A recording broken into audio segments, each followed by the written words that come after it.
První 3 týdny cesty mám za sebou, v nohách asi 400 kilometrů a nemůžu si vlastně na nic stěžovat, protože je úplně špičkový počasí, až na ten týden, kdy teda byly opravdu pařáky, což na červen bylo trošičku nezvyklý a dalo mi to zabrat, ale jinak, když je takhle pod mráčkem, neprší, naprosto ideální na pěší putování.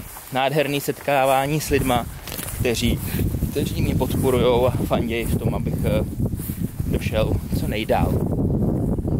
No, taky samozřejmě se mi dobře putuje díky perfektnímu vybavení, novej bágl, který skvěle sedí na zádech.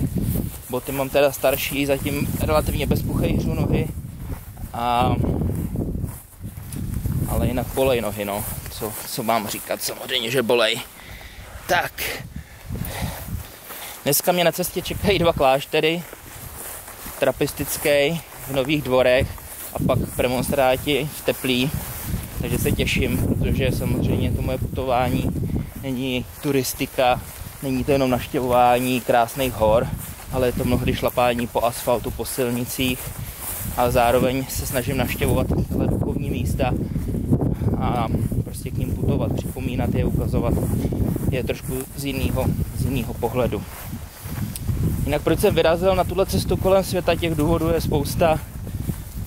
Jedním z nich, protože mě prostě chůze baví a naplňuje, dává mi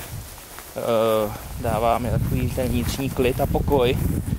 Cítím se, že to moje konání je takhle v pořádku. No a protože mi dává ten vnitřní pokoj, tak si říkám, že bych ho rád předal i ostatním kolem sebe.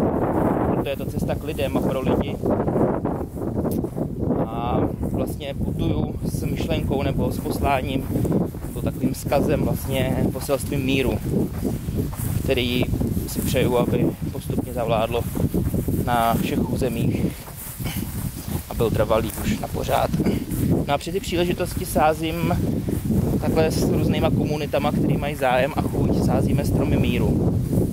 Takže jsme jich celkem zasadili už 7, poslední z nich ve Skokách.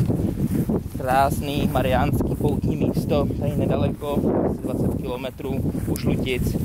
Existuje tady vlastně skokovská poutní stezka, po ní teďka kráčím a je opravdu krásná.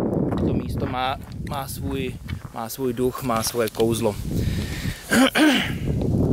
No a jak už jste možná poznali, tak putuju od hlavního města k hlavnímu městu, takže z Prahy jdu na to Lucembursko, pak do Berlína, do Bruselu, no Amsterdam, Berlín možná přeskočím, Kodaň, Oslo.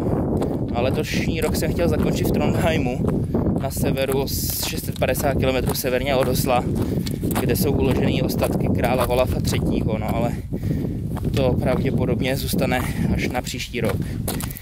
Takže pokud vás zajímá, kam jsem došel, určitě se budou objevovat nějaké zprávy na webu Život na cestách, anebo mě můžete navštívit na mých webových stránkách www.pouť.eu. Díky, přeju vám krásný dny, vydařený léto, putujte se mnou a ať vás síla provází. Čau.